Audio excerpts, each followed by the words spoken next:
मुख्य अतिथि कौन होंगे? चौधरी युद्धवीर सिंह जी जाट महासभा के राष्ट्रीय महासचिव हैं, वो होंगे। 1907 में जाट महासभा का गठन हुआ था और उसमें बहुत सारे लोगों का बड़ा अच्छा योगदान रहा है और चौधरी युद्धवीर सिंह जी ने चौधरी चरण सिंह जी के चरणों में बैठकर अपने सार्वजनिक जीवन की शुरुआत की थी।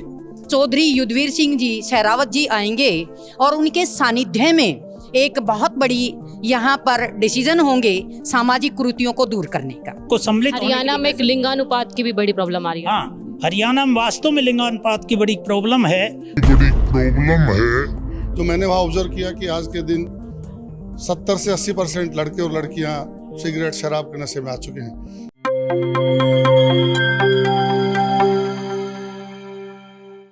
नमस्कार दोस्तों, मैं हूं शैली शर्मा और आप देखना शुरू कर चुके हैं एनजेपी हरियाणा। दोस्तों, आज हम मौजूद है जाट धर्मशाला में। आज हम यहाँ जाट समाज के लोगों से बात करेंगे, बड़े बड़े लोग हमारे साथ शामिल हैं, इनसे बात करेंगे कि क्या समाज को लेकर के कदम उठा रहे हैं, किन सामाजिक कार्यक्रमों में अपनी भूमिका निभा रहे हैं, क्या भागीदारी है, इन सभी विषयों पर बात करेंगे। सर, सबसे पहले आपका स्वागत है। आज जाट समाज रेवाड़ी की ओर से एक मीटिंग का आयोजन किया गया है। इस मीटिंग में हमारी आगामी 8 जून को होने वाली महापंचायत, जो समाज सुधार को लेकर के सामाजिक कुरीतियों के निराकरण के लिए और अखिल भारतीय जाट महासभा के तत्वाधान में होगी। उसमें पूरे देश से अखिल भारतीय जाट महासभा के वो प्रतिनिधि जो समाज सुधार का बीड़ा जिन्होंने उठा रखा है, आगामी 8 जून को हमारे बीच में आएंगे और उसी के हेतु जिला रेवाड़ी उसमें ज़्यादा से ज़्यादा संख्या में कैसे जुटे, इसके प्रयास के लिए, उस सारी योजना के लिए आज हमने ये मीटिंग बुलाई है। और आप देख रहे हैं कहाँ पर होगी ये? यहीं जाट धर्मशाला रेवाड़ी में होगी।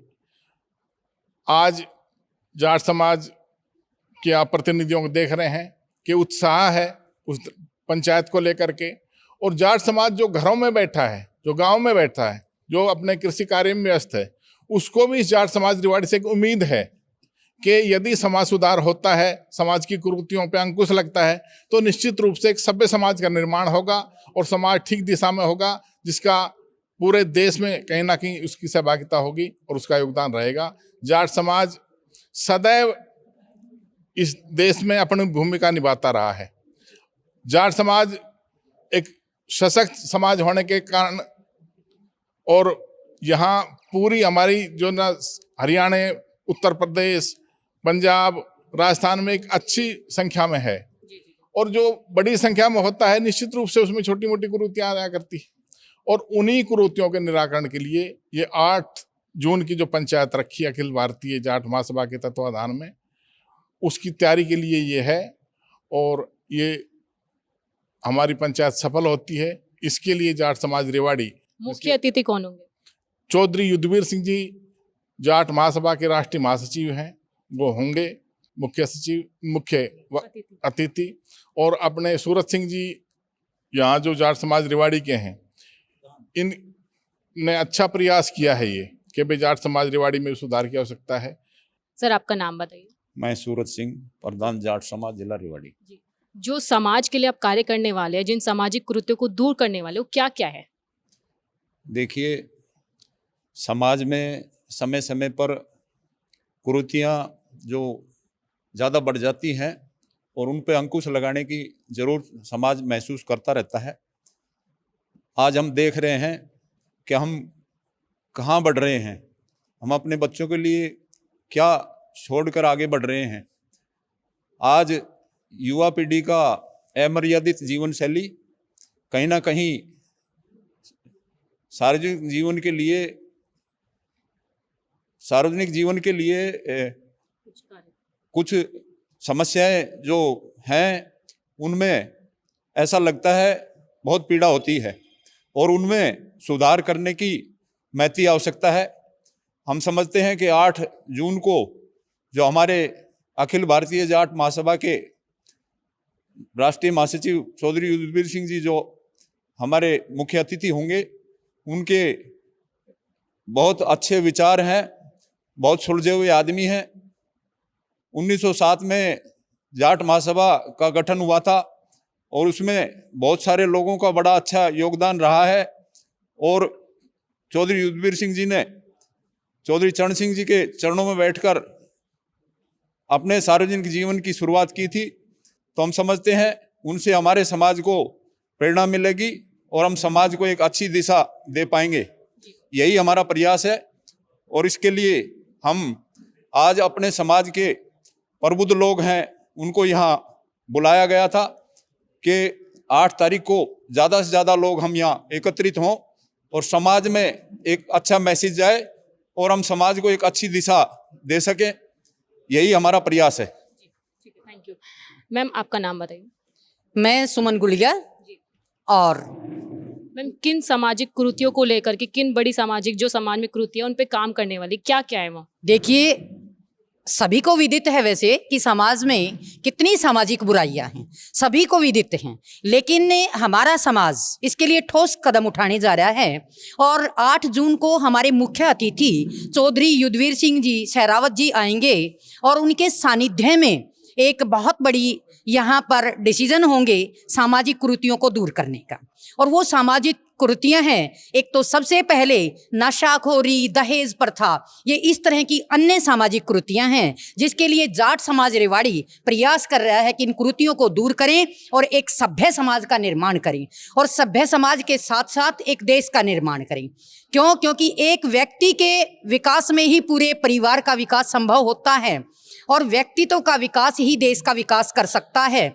उस देश के विकास में अहम भूमिका का निर्माण करने के लिए, अहम भूमिका निभाने के लिए जाट समाज रेवाड़ी पहल कर रहा है और अपने ठोस कदम उठा रहा है कि इन बुराइयों को दूर करें और इन बुराइयों से अन्य समाजों को भी सीख मिले कि किसी प्रकार की कोई ये जो बुराइयां हैं ये दूर होगी तो वो दिन भी दूर नहीं है, हमारा देश एक अग्रणी देशों में से एक होगा।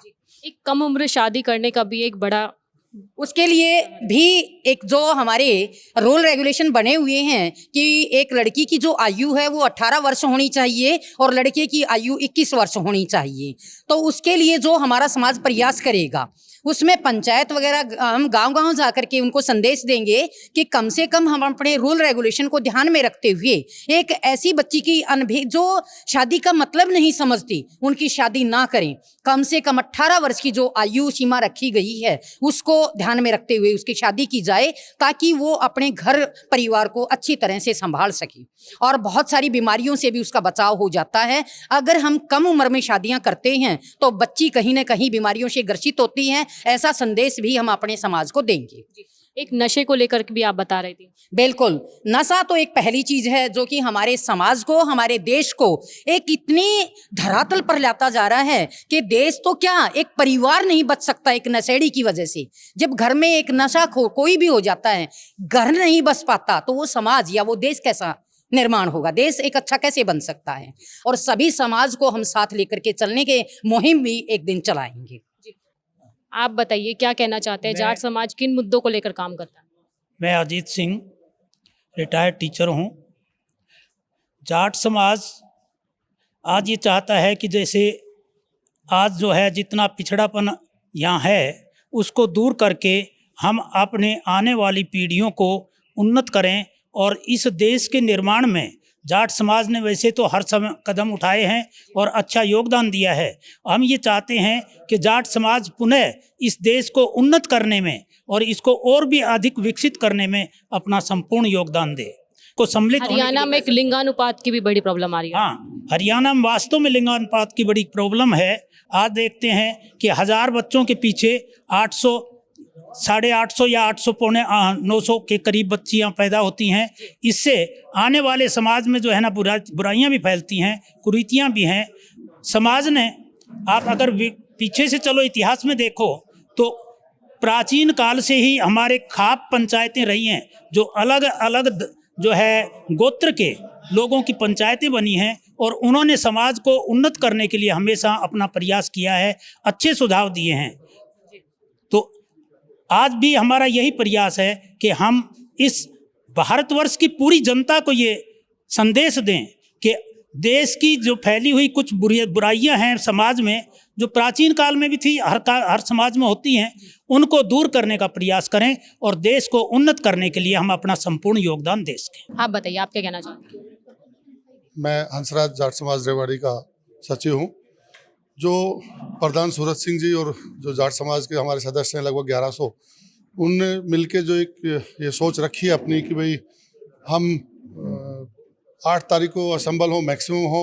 हमारे लगभग करीब 114 गांव हैं जाटों के और 80-82 गांव तो पूर्ण ही जाटों के ही हैं। तो उनमें से टीमें बना के उनको मैसेज दिया जा रहा है कि भाई 8 तारीख को ज़्यादा से ज़्यादा लोग यहाँ आएँ और हम अपने बच्चों को, और या जो कुरीतियों की बात हम कर रहे हैं कि भाई नशे से बच्चों को दूर रखा जाए, चाहे वो स्कूल जा रहे हैं, कॉलेज जा रहे हैं।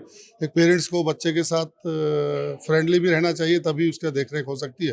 पर हम लोग उस चीज़ को देख रहे हैं कि हमारे रूरल इस एरिया में लगभग उस चीज़ से हम लोग दूर रहते हैं कि माँ बाप थोड़ी उतनी परवाह नहीं करते, सोचते बच्चा स्कूल कॉलेज गया है वो ठीक है। मैं खुद एक एजुकेशन संस्था से अमेठी यूनिवर्सिटी से 16 साल कार्य करके रिटायर हुआ हूँ। जो मैंने वहाँ ऑब्जर्व किया कि आज के दिन 70 से 80% लड़के और लड़कियाँ सिगरेट शराब के नशे में आ चुके हैं, जिनको हमने तो बहुत कोशिश की वहाँ भी करने की, पर हम सरकार से भी अनुरोध करेंगे कि पहले तो इसका 100 मीटर का दायरा था कि जो भी एजुकेशन संस्था है उससे शराब के ठेके या बीड़ी सिगरेट इस तरह की चीज़ें 100 मीटर से दूर रहे। अभी इन्होंने जो नई पॉलिसी लागू की है शॉर्टली पिछले वीक में, उसने उसको 150 मीटर किया है। हम तो ये कहते हैं कि इसको कम से कम 500 मीटर दूर रखा जाए, तभी बच्चे इस चीज़ से दूर रहेंगे। और जो भी कुरीतियाँ जैसा आप बता रहे थे भाई शादी के लिए, ब्याह के लिए उसमें डीजे बजता है, लेट नाइट शादियाँ होती हैं, तो उनको जैसे पहले दिन में होती थी अगर वो शादियाँ वापस दिन में आई तो काफ़ी चीज़ें उससे कंट्रोल हो जाएंगी और काफ़ी खर्चे कम हो जाएंगे।